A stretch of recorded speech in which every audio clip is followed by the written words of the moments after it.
Halo guys, assalamualaikum warahmatullahi wabarakatuh. Gimana kabarnya? Ya semoga baik-baik saja.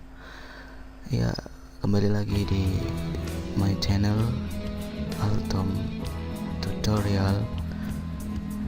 Oke, pada kesempatan kali ini saya akan menjelaskan bagaimana cara belajar bahasa Inggris. Bagaimana awal belajar bahasa Inggris, dari mana langkah pertama harus dituju dalam bahasa Inggris. Oke, sebelumnya saya ingin bercerita sedikit kepada teman-teman semua pengalaman saya waktu saya belajar bahasa Inggris dan sebelum saya terjun belajar bahasa Inggris. Ya tentunya gitu. Ya pertama saya itu awalnya sangat benci tentang bahasa Inggris. Karena apa?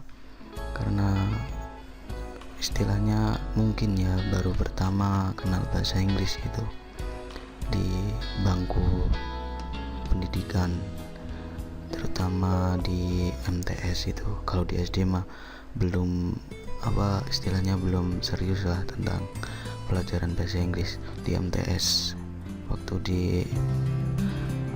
SMP atau MTS itu saya benci banget terhadap bahasa Inggris sampai SMA. Karena apa? Karena saya belum ada kemauan untuk belajar bahasa Inggris dan merasa kalau bahasa Inggris itu bahasa yang asing dan sulit. Ya emang benar, karena di Indonesia kita menggunakan bahasa Indonesia, bahasa nasional. Terus saya pikir-pikir kembali, apa salahnya jika saya jika saya bisa mencobanya. Apa salahnya jika saya mencoba terlebih dahulu. Awalnya saya benci, terus saya coba. Akhirnya saya putuskan untuk terjun mencobanya. Terus saya merasa pusing. Iya memang pusing sekali karena belum ada bekal pertama. Terus saya niatin diri saya sendiri dengan kuat. Terus saya kerasin usaha saya dan semangat saya bagaimana saya bisa menempuh belajar bahasa Inggris dengan benar. Ya sebelumnya teman-teman yang belum pernah belajar bahasa Inggris dan bingung mau melangkah di mana, pertama itu teman-teman harus siapin niat teman-teman untuk belajar bahasa Inggris itu karena apa ya. Yang kedua itu usaha teman-teman. Usaha teman-teman, jika teman-teman punya usaha yang keras, tekad yang kuat untuk belajar bahasa Inggris, bahasa Inggris itu sangat-sangat kecil, pasti teman-teman akan mengira seperti itu. Tapi jika teman-teman menganggap bahasa Inggris itu sangat-sangat sulit, ya selamanya akan sulit. Makanya dicoba terlebih dahulu. Jadi di bahasa Inggris itu ada tiga tahap, tiga unsur. Yang pertama itu ada grammar. Grammar itu susunan bahasa. Ya kalau grammar itu susunan bahasa di bahasa Inggris. Ya yang kedua terus ada speaking. Yang kedua, speaking itu tujuannya untuk memperlancar bicara kita menggunakan bahasa Inggris. Tapi ada plusnya, kita dapat vocab. Vocab dasar gitu. Ada vocab yang tingkat tinggi, tingkat tengah, tingkat dasar. Terus yang ketiga kita belajar pronunciation. Apa itu pronunciation? Pronunciation adalah lafal. Jadi istilahnya itu lafal. Bagaimana cara kita mengucapkan vocab, kata-kata kerja yang digunakan dengan benar, diucapkan dengan benar itu bagaimana. Itu belajar pronunciation, lafalnya. Bagaimana kita bisa mengucapkan biar kita tidak memunculkan logat asli kita. Misal orang Jawa ya medok gitu. Itu belajarnya menggunakan belajar di pronunciation.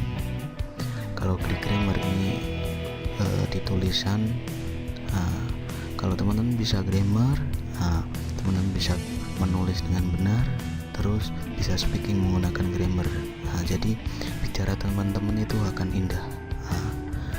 Intinya bicara teman-teman menggunakan grammar itu akan indah. Pada saat teman-teman bilang bahasa Inggris speaking,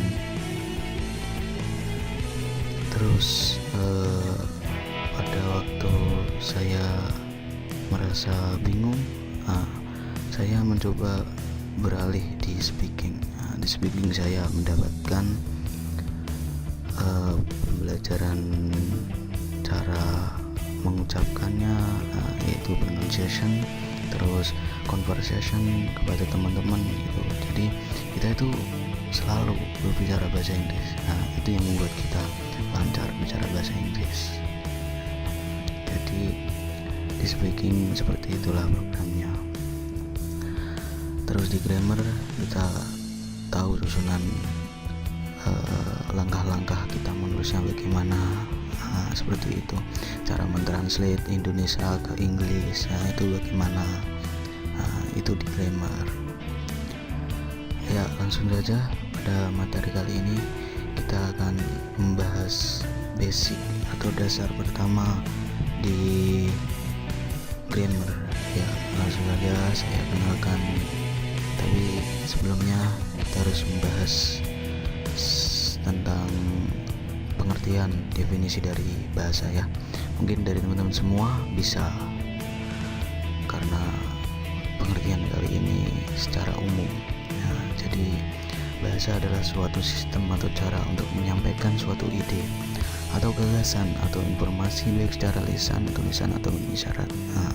Itu yang namanya bahasa, sistem atau cara untuk menyampaikan suatu ide teman-teman atau gagasan teman-teman baik secara lisan, tulisan atau isyarat. Itu bahasa, fungsinya sebagai alat komunikasi ya, tentu saja.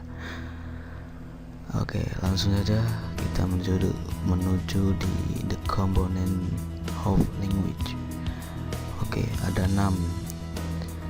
Ini pengenalan terlebih dahulu ya. Nanti pada selanjutnya kita akan membahas secara mendalam tentang apa itu phrase, apa itu clause, apa itu sentence. Ini hanya pengenalan terlebih dahulu, pemanasan lah awal.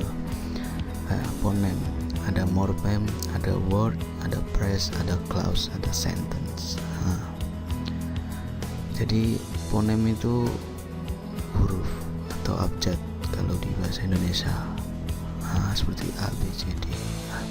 Pengertian dari fonem, komponen terkecil bahasa yang tidak bermakna. Jadi komponen terkecil bahasa dan tidak bermakna seperti A, B, C, D. Belum jadi rangkaian seperti kata. Yang kedua, morpheme. Morpheme adalah komponen bahasa yang berupa kata dasar dan imbuhan. Jadi berupa kata dasar. Jadi ada kata dasarnya. Kata dasarnya itu apa? Terus ada imbuhannya di awal dan di akhir. Biasanya seperti itu kalau di dalam bahasa Indonesia. Jenisnya ada 2, primorpheme atau bisa disingkat dengan FM, dan bonmorpheme atau BM. Primorpheme itu dapat berdiri sendiri membentuk kata. Ya, kata dasar itu root word. Yang kedua, bonmorpheme tidak bisa berdiri sendiri. Imbuhan itu seperti pe, me, kan nggak bisa berdiri sendiri membentuk kata kan, dan tidak bermakna pasti itu. Imbuhan itu ada 2, prefix dan suffix. Prefix itu awalan, suffix itu akhiran. Contoh berikut, kita langsung menuju ke contoh biar lebih paham. Seperti kesedihan, dari kata dasar sedih. Ini dalam bahasa Indonesia ya. Dari kata dasar sedih, ada imbuhannya ini, ada imbuhan di awal dan di akhir. Jadi ada bonmorpheme dan ada bonmorpheme, prefix dan suffix. Prefix itu di awalan, suffix di akhir. Kalau di dalam bahasa Inggris kita translate into English, jadinya sadness. Dari kata-kata sad yang artinya sedih, dan ada imbuhannya ness, jadi artinya kesedihan. Nah, di sini sad sebagai root word, kata dasar, dan ness sebagai bone morpheme yang di akhir atau suffix. Lanjut, yang ketiga adalah word. Apa itu word? Word adalah kata. Definisi: komponen terkecil bahasa yang bermakna dan berkelas kata. Jadi maksudnya komponen terkecil bahasa, jadi kata seperti friend, teman, terus buy, membeli, seperti itu. Contohnya di sini, I sell a car. Di sini ada subjek, ada verb. Di sini ada objeknya, a car. Saya menjual sebuah mobil, artinya ada subjek, ada verb, ada objek, ada titik, tanda pengakhiran, membentuk sentence atau kalimat. Jadi I di sini sebagai pronoun, kata ganti. Sell di sini sebagai verb, kata kerja. A car di sini sebuah mobil menjadi objek. Cuman di sini kelas katanya di sini sebagai artikel ya, ntar ada pembahasannya. Di sini sebagai artikel, kelas katanya adjektif, dan car di sini kelas katanya noun, kata benda. Adjektif, kata sifat, dan semua ini membentuk satu rangkaian, yaitu kalimat, sentence, karena ada subjek, ada verb, ada objek, ada tanda pengakhir. Jadi kalau cuman ada subjek, verb, objek, terus gak ada tanda akhir, itu belum salah, belum bisa dikatakan kalimat, karena syarat-syarat kalimat itu harus ada tanda pengakhirnya dan berbola subjek verb. Oke, saya kira pemanasan seperti itu dulu ya teman-teman. Untuk teman-teman semua yang belajar bahasa Inggris, yang semangat, jangan putus asa, jangan merasa kalau bahasa Inggris itu sulit. Nggak ada yang sulit. Oke, semoga video saya ini bisa bermanfaat. Maaf jika kata-kata saya kurang jelas di teman-teman semua. Don't forget to subscribe and like, comment in my channel. Oke, see you. Assalamualaikum warahmatullahi wabarakatuh.